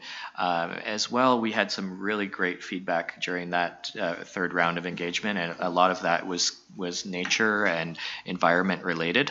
So we've tried to incorporate as much of that feedback as we possibly could. So the first section of the document really speaks to the natural environment, things like riparian areas and forested areas, the sort of natural landscape of our community. And of course, we're quite blessed with such a a beautiful and natural environment within our municipal borders, but also, of course, surrounding the municipality. The second section is been really revised since the flood. So we had policies around drought, extreme heat, wildfires, severe smoke, flooding, and landslides in the document previously, but they were sort of in general areas. They weren't all sort of delineated in this way, and we've also added additional policies. We had the consultant team have one of their experts around environmental policy to work with me on revising this section, and so we've really tried to highlight specific policies for these 6 types of climate impacts. And interestingly, or unfortunately, in 2021, we of course were impacted by 5 of these 6 items. So we had drought earlier in the year, followed by extreme heat, as you'll recall, then wildfires and smoke during the summertime, and then of course the cold water flood in the fall. So we were lucky to not have landslides within our municipal borders, but of course in our area we did have landslides along, Highway 8 and the Coquihalla, of course. So climate change has really had an impact on our community very recently, and to have 5 of these 6 types of climate events to happen in 1 year is quite something. And so we really need to, as a community, work towards adaptation and mitigation of climate change, and these policies do provide us direction on that. So we've worked pretty hard on trying to create a nice suite of policies that can provide direction for council and the community. But if there's anything we've missed, please do to let us know, and if residents can please also take a very good look at this section and email us at ocp@merit.ca if there's anything that we've missed or anything that needs to be revised. No, that's 2021. We're done with that. Yeah, and hopefully murder hornets won't be one of the climate change impacts in future, but certainly we do have a lot of experience working through climate impact in very recent times here, unfortunately. Yeah, we've had to learn a lot, unfortunately. Councillor Christopherson? Yeah. Just a comment on the landslide part. And I know you're very well aware of it, but both Claybanks and Springbank are just waiting to happen. Yeah, thank you, Councillor Christopherson, and so that is one of the things. So in our community, not only is landslides a potential, but we know that the banks of both rivers have had slippage, but because of stormwater and rainfall, and we do have a mountainous community, right? We have hillsides. The potential of landslides in various neighborhoods in the community is something of a concern. And so when we're working with development and how we're moving forward with our community, it's something we need to be mindful of, absolutely. And of course the banks of the rivers is part of that. And even Parker Drive is yes. So an incredible problem that's continually moving. Yeah, the Bench neighborhood, of course, Middlesboro, the south of our community, is hillside areas, and of course Grandview Heights areas. So we have a number of areas that could have potential for that, and so as staff we're being mindful of that through our development processes, but also in the policy that we're trying to implement here. So. Yeah, no, I knew you were well aware of it, but we have 5.5 out of 6. Instead of 5 out of 6. Yeah, that's a fair comment. Not that we wanted to have a 6 out of 6 perfect test, but unfortunately we've had our share, enough to last us a lifetime. Is there anything here that council would like to do a deeper dive into, or any questions, specific policies The last section here, buildings and infrastructure resiliency, of course, staff did a workshop with Step code. on the energy step code earlier today. So we had a great turnout from local builders and real estate agents here at the Civic Center. So that was great for the beginning of that project, and of course we'll have further engagement throughout that project going forward. But improving the efficiency of buildings is going to be very important for the community, of course. Well, I think it's a good thing that we have this even mentioned in the plan, because I don't think that as many people realize how the step code's changing in building going forward. So a more efficient and energy efficient building, it's important to reduce our energy footprint in the future. So it's nice to see that we have a plan that addresses these environmental concerns. So I think Councillor Fair had a comment. Thank you. With regards to xeriscaping, I've on several occasions heard from residents who basically suggest that it should be, well, stronger suggestions toward developers, like if not a bylaw that it must be done. So, I mean, I'm just voicing that to maybe get some feedback on, you know, what is the potential for actually making that a law instead of just a suggestion.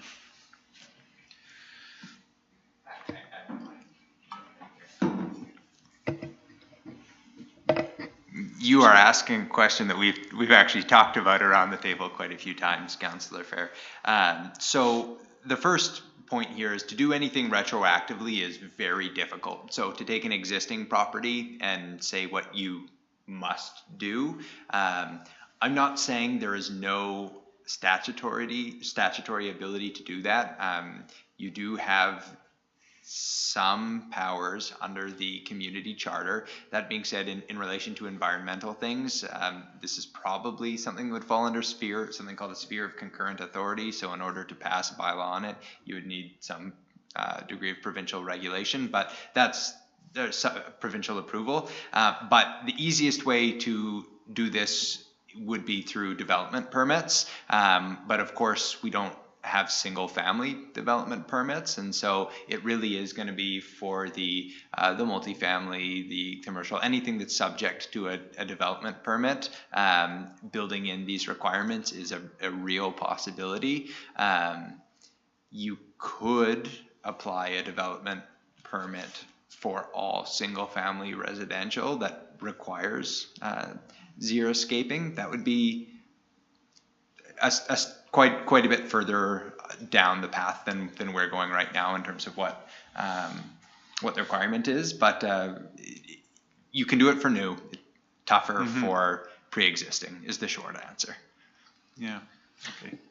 Yeah, and further to Mr. Smith's comment, other than requiring certain improvements to buildings, you can also incentivize. So one of the things that we talked about at the Energy Step Code session earlier today is several potential mechanisms that the city has. One is the building bylaw and our fee structure in the building bylaw.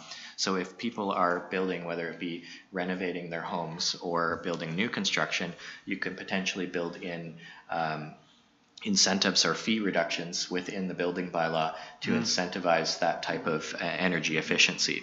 There's also the Revitalization tax exemption bylaw that staff are working on, and one of the provisions in the Local Government Act for that is to include environmental or energy efficiency policy work. So if we're looking at, for example, buildings in the city center as part of the Revitalization tax exemption bylaw, if there's a particular step on the energy side or particular things like solar power that's being implemented, those could potentially be incentivized through the Revitalization tax exemption bylaw. So that's one of the aspects what staff will be looking at.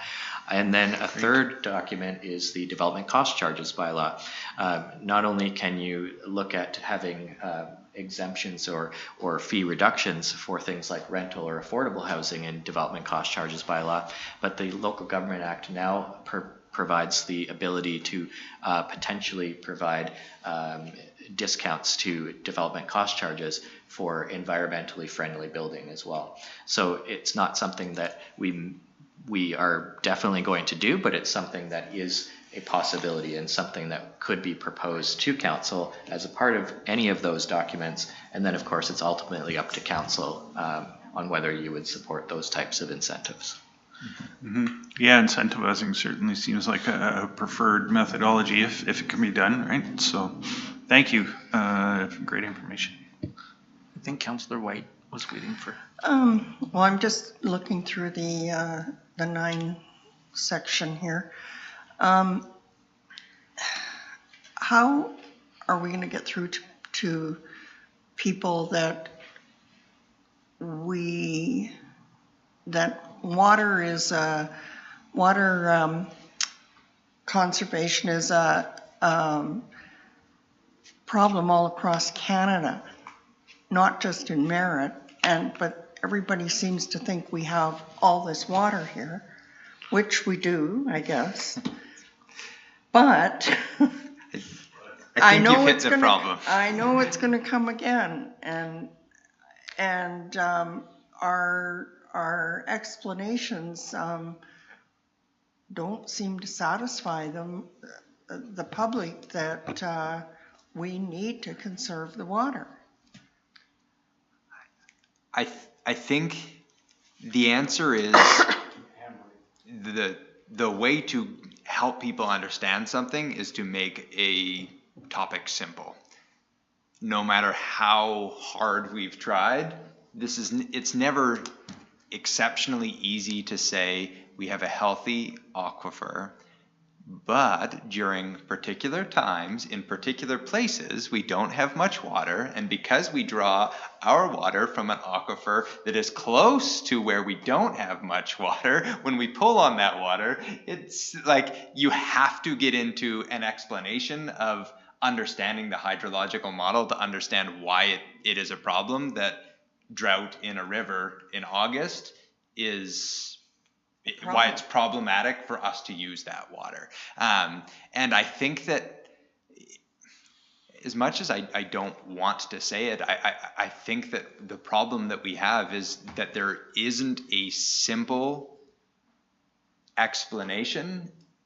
And because it's not a simple explanation, unless somebody invests some degree of time, and you have had many meetings with this council on it, where you sit down for 2 hours, you ask enough questions about it, okay, I get this, but let a year go by and you may not get it again by the time that year passes. And so I think that you are correct that we need to continue to find mechanisms to simplify, but lots of water in the wrong places at the wrong time is like the simplest explanation. Yeah. So when it comes to water use in general, we have some opportunities. I think that the floodplain diking and design that we're going to do here potentially has the opportunity to be a net positive for not just the high flow flood scenarios, but also potentially the low flow drought scenarios. Strong diking programs that have deeper, narrower channels that contain the water are far better for fish during low flow, with a setback system of dikes for high flow. Like there's things that we can do as part of the projects we're already running that can help with this problem. Council is advancing, at least gave us direction to apply for funding for water metering, and I know that's probably last thing in your minds right now, but that's out in the ether somewhere waiting for a response. And it'll be a period for our residents who have enjoyed relatively free water use, and I think that you talk with people for long enough on this issue, they will come to realize, wait a second, maybe we do need to take care of our environment. Maybe we do need to be good stewards of this river, of our rivers generally. And I think that is something that's true for a lot of different issues, and I don't think there's a magic bullet on it. That's really what I'm getting at, is it's going to be a war of attrition where we share messages, where we have a lot more meetings like we've had, where people, we start seeing more community champions, where 30 people get it. Those 30 people are now talking to, another 100 people, and one day there will be 150 people who get it, and they'll talk to enough, and eventually we'll hit critical mass. But it's not an easy message to share, and we've tried sharing it enough to know that it's not one that's easy to get ahead on. You just keep repeating it until people start to understand. Mr. MacArthur, just so you know, 9.2.18 and 9.220, they're the exact same sentence. Oh, no. Yes. 9.2.18 and which one? 9.220. We really want to explore options for accessing water supply from underground aquifers. Thanks for pointing that out. I think Councillor Christopherson has a question as well. Well, I was just waiting for Councillor Luck to join in on this because we had an individual that was at council that always said that he could bring a shovel and find water within 6 inches of the top, and Councillor Luck was always going to bring his golden shovel to a council meeting just to prove a point. So, Tony, it's good to see you over there. Thanks for listening. Golden shovel. Yeah, no, I think we just keep pounding the message out, and people will eventually figure it out. Yeah, absolutely. And I noticed today we said water emergency coordinator person.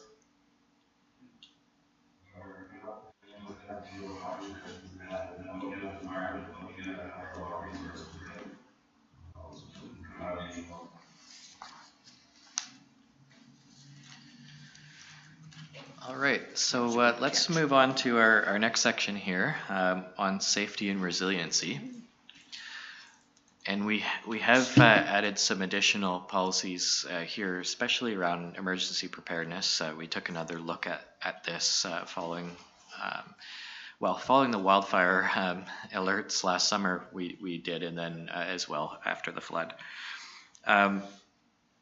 So this section includes everything from poverty reduction to transportation safety to healthcare and of course emergency preparedness. So it's a bit of a catch-all, but the overarching theme here is the health and safety of residents, and so these policies are really geared towards creating a safer and healthier community. Are there any questions specifically about any of these topics?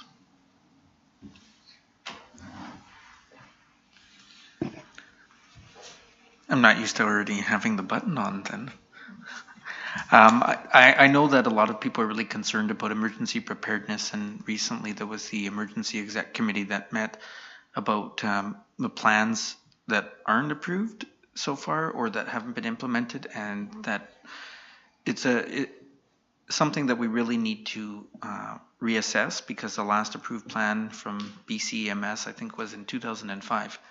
So with that, it's nice to see that this is part of the community plan, so that that will be updated, so that we can feel good about sharing this with the residents, that this is in our document, so that it's a section of that we're going to look after. So it's just being addressed, and I'm glad to see it in here. And I see Councillor Fair has a comment as well. Yeah, with regards to supportive housing, it's something that's been discussed recently in the public, social media, etc. Brought back to people's minds because of the return of the tent city, and so I know that and the solution of supportive housing came out of that discussion, and I know that's something that we've and staff have discussed and are looking at possibilities for. So I'm just wondering if there's any kind of an update on that available. Adam. Okay. What I can say is right before the flood hit, we were working to arrange with BC Housing to have them come make a presentation to council about supportive housing. There's a fair bit of stigma, not just in our community, but just, I would say, among British Columbians, Canadians in general, around supportive housing and what that can look like, what that does to communities. And I think that often the perception is quite negative around this this housing type. It is not shelter, it's above shelter, and I think that it's a critical housing type that is needed. They actually recently circled back with us, and I think if council would like it, we could probably have them present out. We do know, and they're still kind of going through some investigatory processes, but they are looking to establish supportive housing in our community. We still want them to talk with you about it, make sure that we're all on the same page in terms of the direction that BC Housing would like to go, because they definitely see the need here. As you've said, they hear from us regularly, and what's happening in Naquala Park with, I think it's ranged between 2 and 3 tents here recently, but it's an issue. And I know that there are so many concerned and at times frustrated residents, and I know that those that are in these circumstances are probably concerned and frustrated themselves, and supportive housing is going to be a huge portion of that solution. So if council's okay with that, we can probably add that on as to one of our existing committee of the wholes. We got you stacked up fairly aggressively over the next period. If that's something that you guys would like to have a presentation on. I think it'd be fantastic. And, just throw this out there. I really hope that the public would also be interested in listening into that, because there's definitely a lot of interest in the situation as it stands. So hopefully they'll be there to listen to the potential solutions as well. But yeah, that's my piece. I'll send it out as we speak.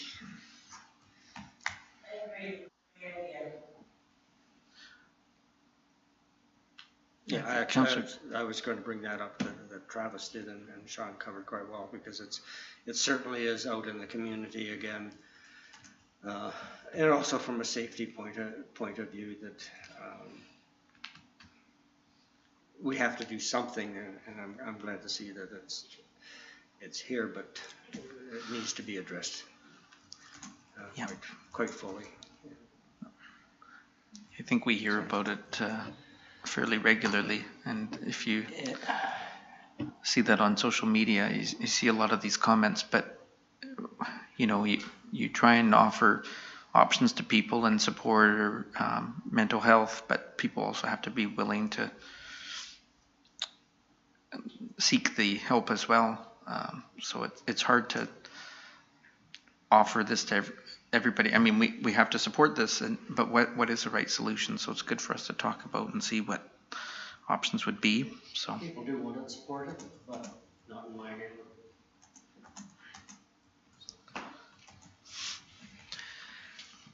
All right, so I do want to touch upon the implementation section, the next section here. Thanks, Mr. Lewis.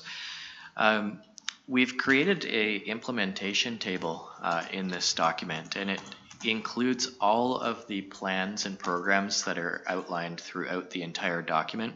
And it's a work in progress. Just so you know, you probably see some cells in the table that are blank. Staff are still working on assigning departmental responsibility to each plan and program, as well as fleshing out the timelines for those.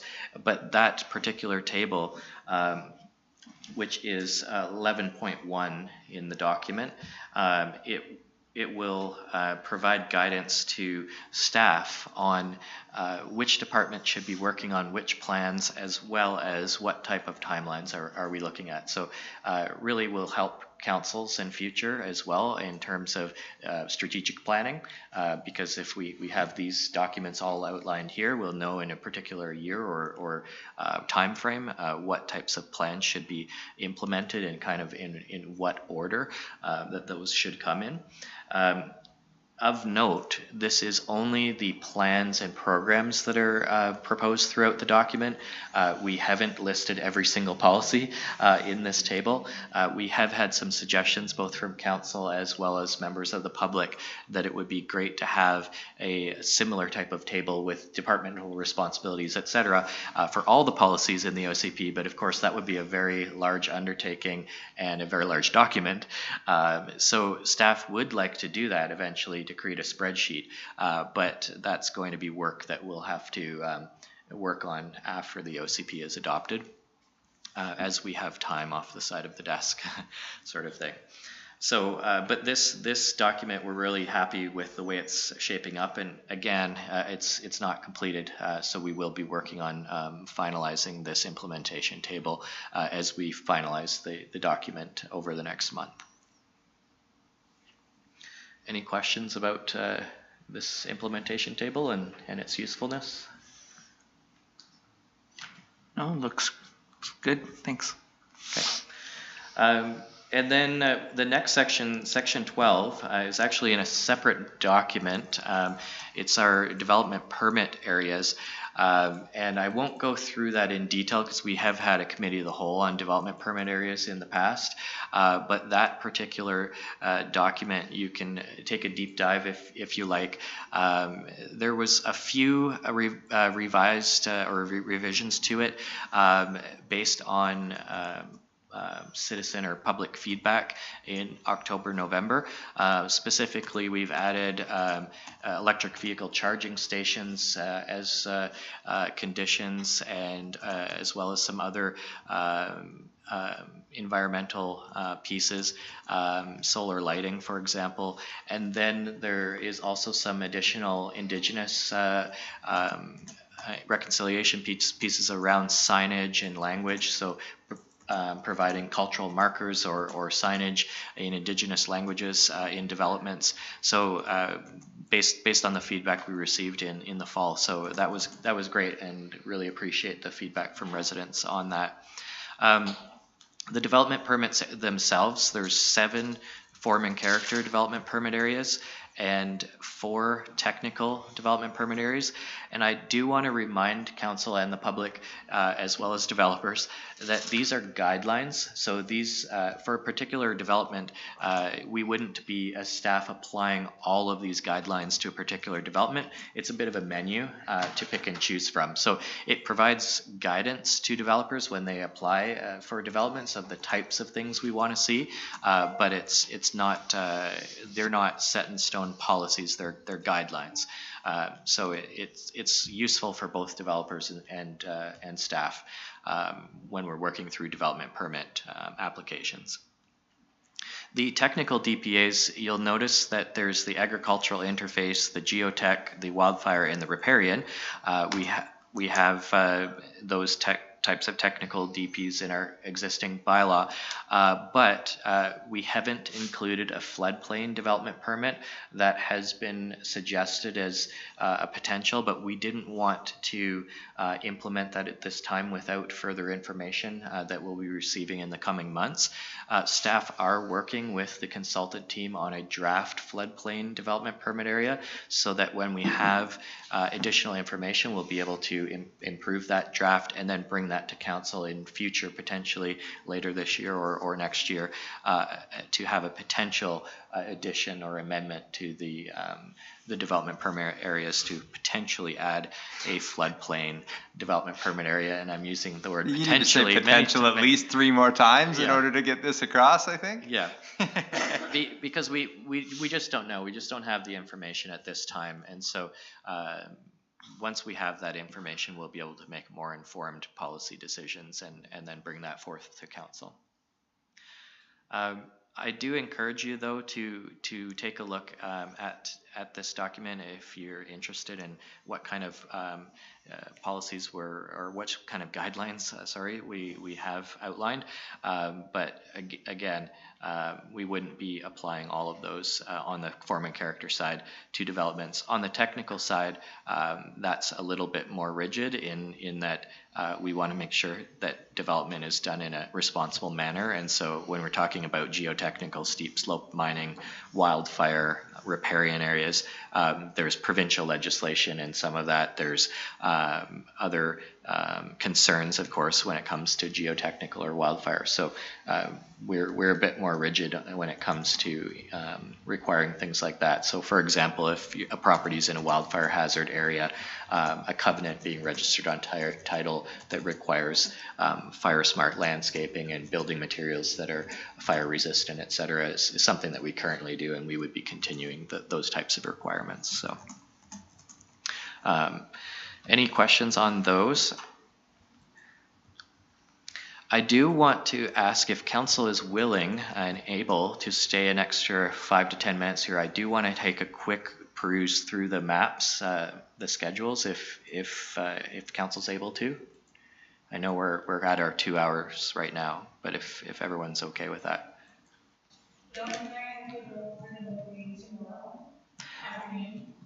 Yes, I do have to prepare for the open house tomorrow that starts at 4, but I can certainly.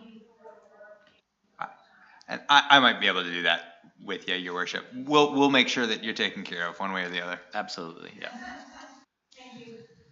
Okay, Mr. Lois, if you could bring up that PDF. It's the one called schedule.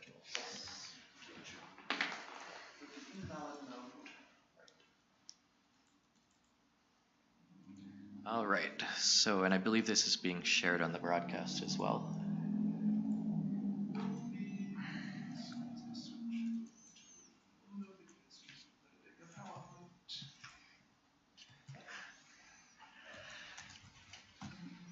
So this first schedule here is the land use map that I mentioned earlier in the presentation.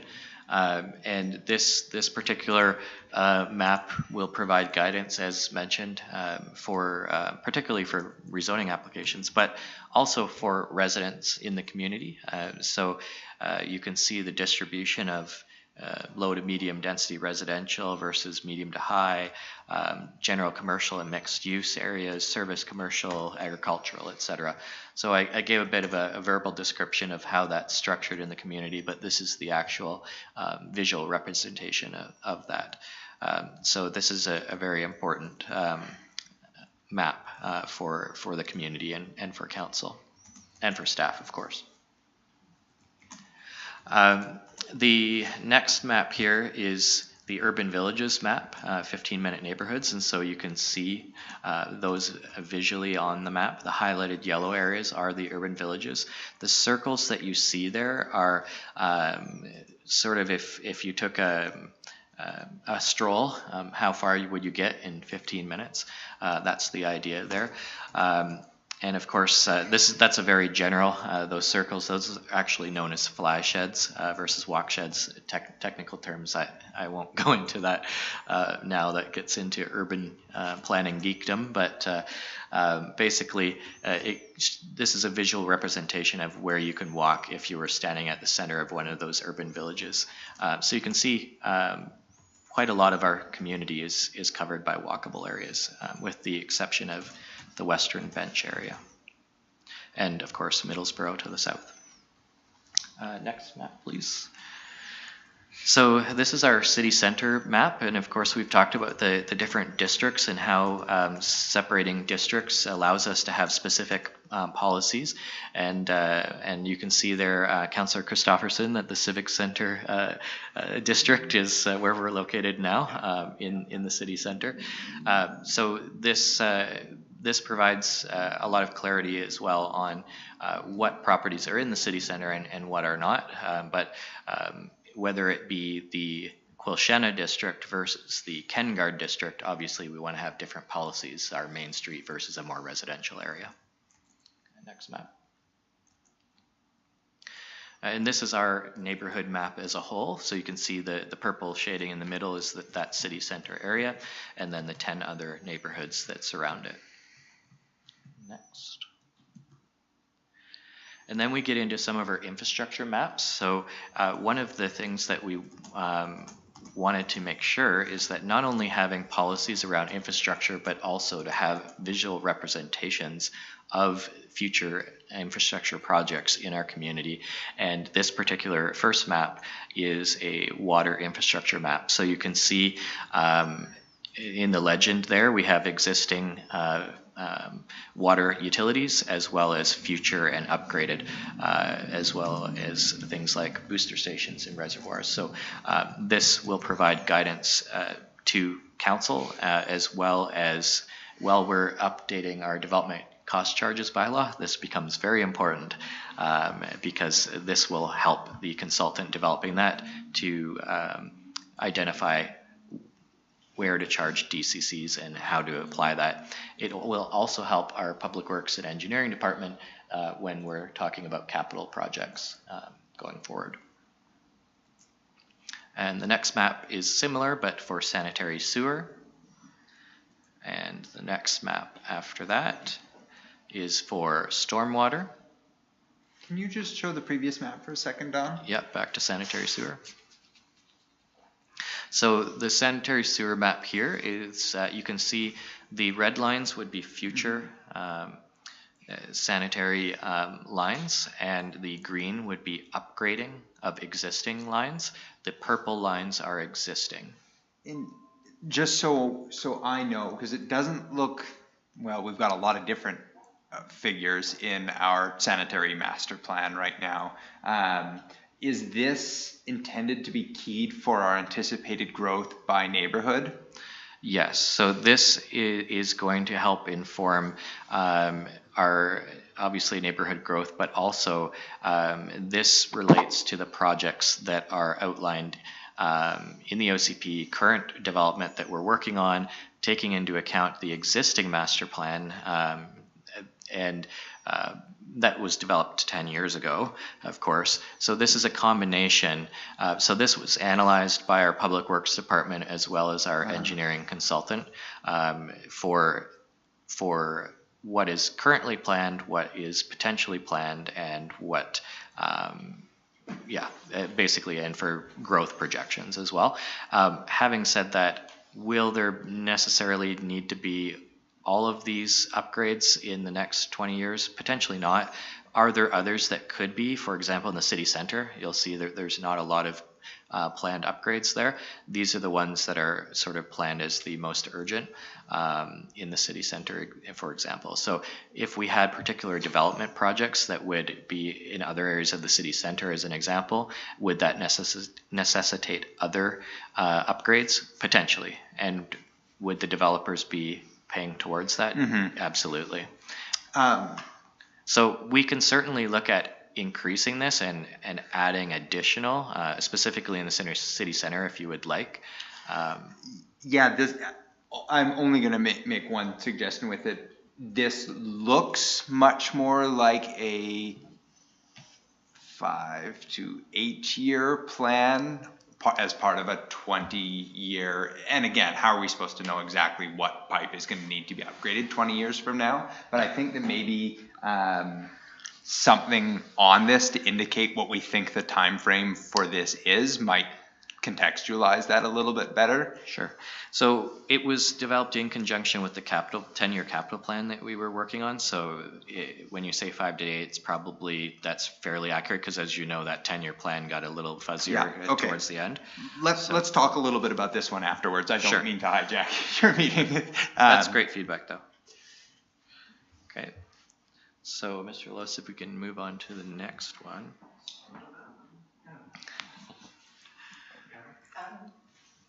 Just a really quick question on the legend.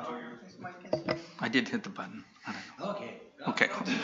Then he hit the button. Leave it alone. Okay, there you go. Just on the official, the legend of the infrastructure, it shows a future sanitary line that's operating outside of the city boundaries. Are we planning on Yeah, that's the proposed sanitary line that would service the Gateway 2D6 developments. And of course, that does run through Joyaska Reserve. Joyaska, yeah. So an agreement between the city, the developers, and Lower Nicola Band is required to bring that to fruition as part of that local area service. Good eye. Do we retain ownership of that? I think we probably discussed this before. Yes, it would be city infrastructure, and so we would need a statutory right-of-way through those lines. Thank you. All right, so, and then as mentioned, this is the stormwater map, again, vetted by the engineers at WSP, and in conjunction with our Engineering Public Works Department. But again, this is probably more in the 10-year range, Mr. Smith, rather than 20 years. Yeah. And then we have our transportation map. So this is probably more like 20 years and potentially longer than 20, but certainly 20. So these are approximately 24, no, sorry, what's the end of the list there, Mr. Lewis? 27 potential road improvements throughout the city, which include upgrades of roads, but also new roads. And some of those are necessitated by development applications, of course. One note as well is there's a few areas where the roads have been dedicated but haven't been constructed, and arguably we could or should be adding those to the list, but yes, that's okay, we could potentially look at that. The one that you pointed at was a bad example because unfortunately the hydro line was plunked right in the middle of the road dedication. So that needs to be closed. And that will never be built. It's not physically possible, but there are other road dedications that could be, and that's a very valid point. No road for you. is that really? We could talk about it later. It's one of the first things I noticed when I came here. So the transportation map will make a note that potentially adding building of unbuilt road dedications. And then the next map is the active transportation map, and of course this comes from the active transportation plan itself. So you can see quite a few routes on the network there, and of course we're working towards some of those already. So making some good headway already, only a year after having that plan in place. And then we do have there's another map here which is actually on parks. So as well as that park improvements list that's an appendix to the bylaw itself, this map will also help with the DCC's project that we're working on. And then we'll just go to the development permit area maps. So this is the form and character map for development permits. So you can see on here, the city center is in that sort of pink shaded area, the urban villages in yellow, and then the airport area in purple. So those are specific permit areas that have delineated boundaries. The rest of the community is shown in white, and the other development permit areas, development permit area 4, 5, 6, and 7, would be applied on all of the areas shown in white. So depending on what type of development, whether it's multifamily, commercial, industrial, etc. Next map, please. This is the agricultural interface map. So it shows both the agricultural land reserve and other parcels that are zoned AR1 that are not in the ALR, and then the lightest color green are parcels adjacent to agricultural. So if a property is adjacent to agricultural, whether it be a AR1 or an ALR property, there would be some buffering requirements at the interface, and that's to protect agricultural production and make sure that there's not that conflict of uses. All right, next map. This is our geotechnical hazard map, and this had a lot of discussion in previous meetings about where we should add geotechnical, and so through those discussions and input, as well as from the engineering team at the consultancy, we came up with this. The one thing I want to add that has changed since the October version is you can see a 30-meter wide buffer along both the Nicola and Coldwater rivers, and so based on that event, both the consultant and staff felt that it was wise to add that to the geotechnical plan, specifically around sloping issues that Councillor Christofferson mentioned earlier. Otherwise, the areas into the south and north of the community, as well as the Grandview area and Collettville, of course, are areas where we have known soil issues or potential issues. In the south of the community, of course, there's some mining hazard areas as well. And our final map here is, second to last, I believe, is around wildfire hazards. So these wildfire hazards are based on our community wildfire protection plan, and which areas are identified in that plan as high wildfire interface. So this hasn't changed dramatically from our existing map. It's incorporated a little bit extra down in the southeast of the community near exit 286, and that's born out of that community wildfire protection plan document. And the final map here is the Riparian Areas Map. So similar to our existing map, it's the 30-meter buffer around our rivers and streams in the community. And so any parcels within 30 meters of the high water mark of a river or stream in the community is subject, or any development proposed with it in 30 meters is subject to having to do a Riparian Areas Protection Regulation report prepared by a qualified environmental professional, and those reports are submitted to the province for review, as well as a development permit through the city. If the province approves the plan, then the city issues a development permit. So any questions on any of those maps?